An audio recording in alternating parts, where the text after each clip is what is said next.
Hello and welcome to today's show. We're pastors Brad and Misti Helton.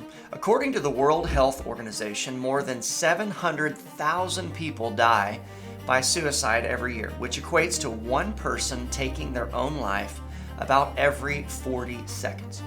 Additional statistics indicate that for each adult who died by suicide, there may have been more than 20 simultaneously attempting it. So what can we do if we know someone who may be contemplating these types of harmful thoughts?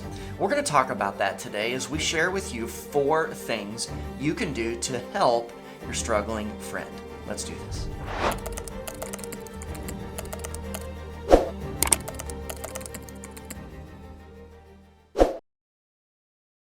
Growing up, hearing of someone committing suicide was few and far between. We've been in ministry since about the year 2000. We planted Mountain Movers Church, the church we're currently pastoring, in 2007. And for years, it was very rare for us to hear of anyone ending their life. But around the year 2019 to 2020, we noticed a significant increase in the number of suicides in our own community. I'm sure you've seen it yourself. We believe there is really a good biblical and prophetic reason for this, an explanation we won't actually have time to cover in today's video, but here's what we do want to cover is what can we do about it? The thought of anyone we know taking their life is absolutely terrifying. So, what do we do? Well, here's 4 things you can keep in your back pocket when you realize the Lord has put you in this person's life for such a time as this.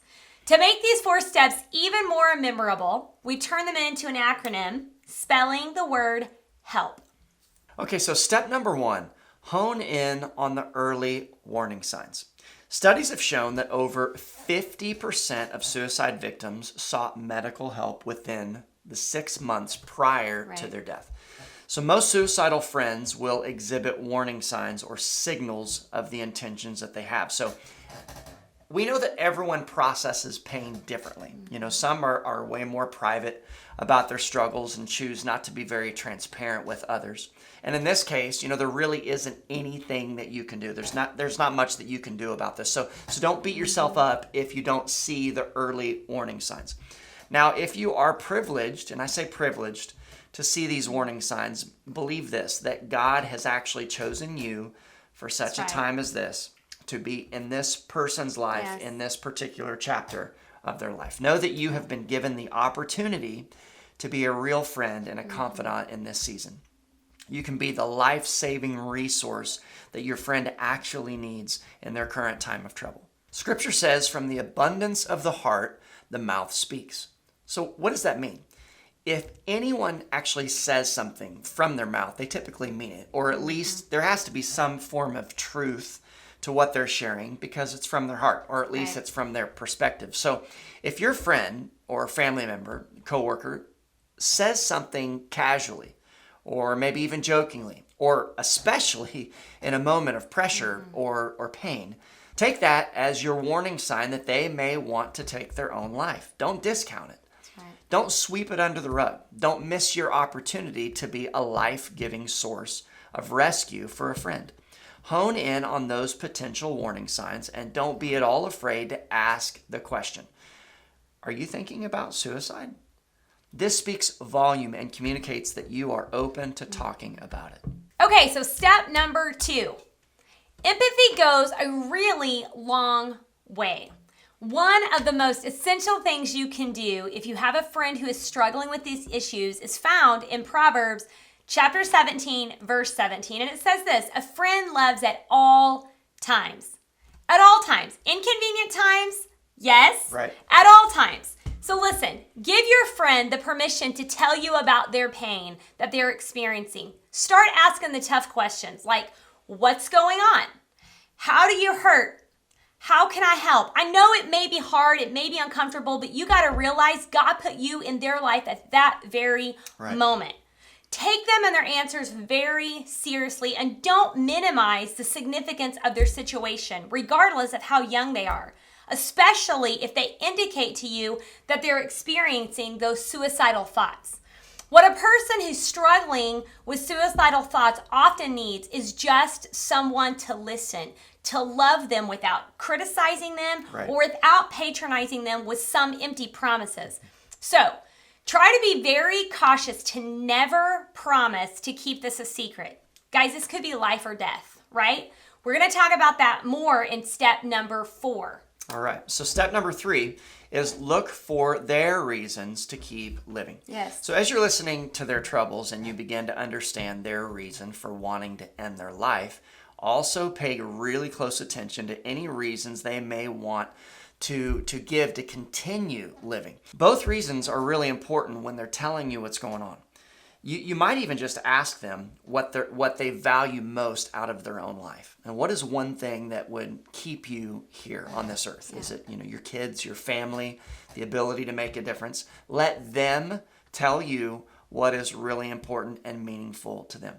The reality is, here's what you don't want to do. You don't want to impose upon them your reasons for them to live rather than helping them to focus on their reason for living. Your values, though they might be really important and very significant, and their values, though, might be completely different. Though you might really mean well, this isn't the time for you to sell them on what you think is most important. For them, the season of pain that they're living in could literally mean life or death, like you said, Misti. Help them by asking questions. Help them to unpack what purpose they have in life currently and where they add value. Don't try to convince them of your take on it. Help them to see it for themselves. And then step number 4, point them in a safe direction.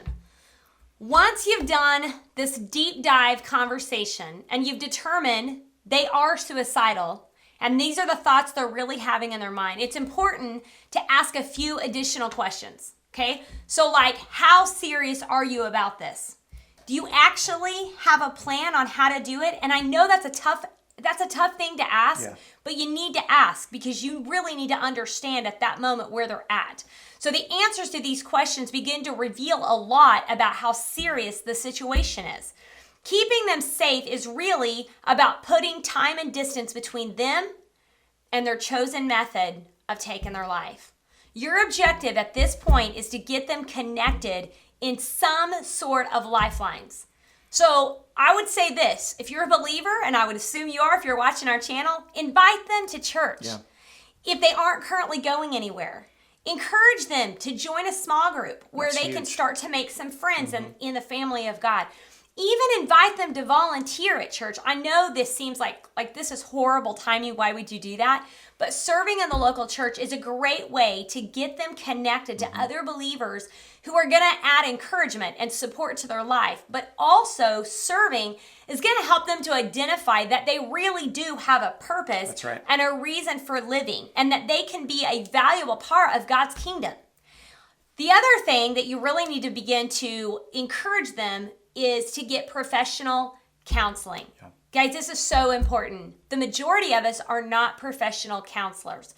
So if you begin to ask that question, if they're not currently seeking Christian counseling, you need to help them to find a great counselor in your area. Also, you need to know this number. The hotline number for suicide prevention is 988. And that is the Lifeline.org alert system. And so organizations like this are going to help those individuals who are feeling depressed or suicidal or just completely overwhelmed. There is so much success rate by just getting someone to have that number in their pocket. It's easy to remember so that at any point, 24 hours a day, they can call.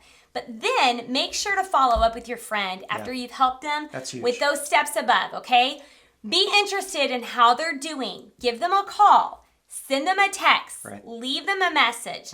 This continual contact is going to increase their feelings of being connected and helping them to realize they've got a support system here. Even the simplest form of reaching out can potentially reduce their risk of suicide. That's right. So we hope today's content has been really helpful. If you found value in it and you'd like to stay plugged in to more valuable content just like this, we invite you to like, subscribe, and hit that bell for future notifications. We'll see you next time.